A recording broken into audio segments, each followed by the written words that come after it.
जय श्रीराम मित्रांनो. तर आपण आलो आहोत आज श्री हनुमान देवस्थान चांदपूर.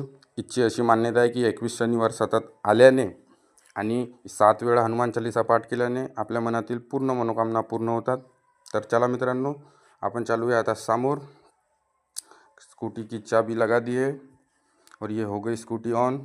मैं भी बैठ जाता हूँ, स्कूटी पे बैठ गया मैं. सकाळचे वाजले 8, 7 वाजताचा टाईम असते आरतीचा. अनफॉर्च्युनेटली वी मिस द आरती.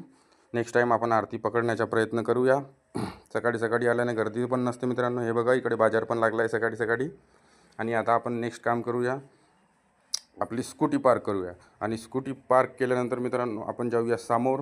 समोर गेल्यानंतर हे बघा मित्रांनो, आपल्यासमोर डायरेक्ट दिसेल तुम्हाला श्री हनुमान देवस्थान चांदपूर मेन गेट. सकाळी सकाळी दुकान वगैरे सगळं ओपन झाले आहे मित्रांनो. ज्यांना कुणाला फोटोज वगैरे घ्यायचे असेल देवांच्या, ते इथून घेऊ शकतात. नेक्स्ट चढूया आपण पायऱ्या. पायऱ्या चढल्यानंतर आपण घेऊया आजीबाईपासून पूजा. आणि पूजा घेतल्यानंतर मित्रांनो पुन्हा चढूया आपण पायऱ्या.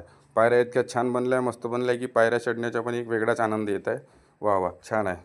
तर नेक्स्ट आपण जाऊया मित्रांनो लेग वॉश आणि हँड वॉश.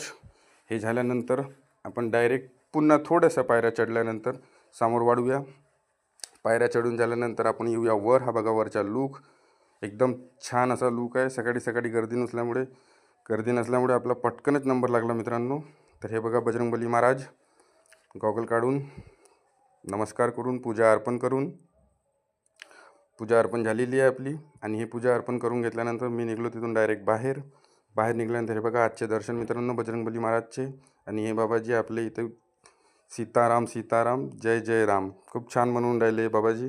आणि त्यानंतर मी पण 7 वेळा हनुमान चालीसाचा पाठ केला. खूप चांगलं वाटलं मित्रांनो. तर ठीक आहे मित्रांनो, भेटूया नेक्स्ट ब्लॉगमध्ये. जय श्रीराम.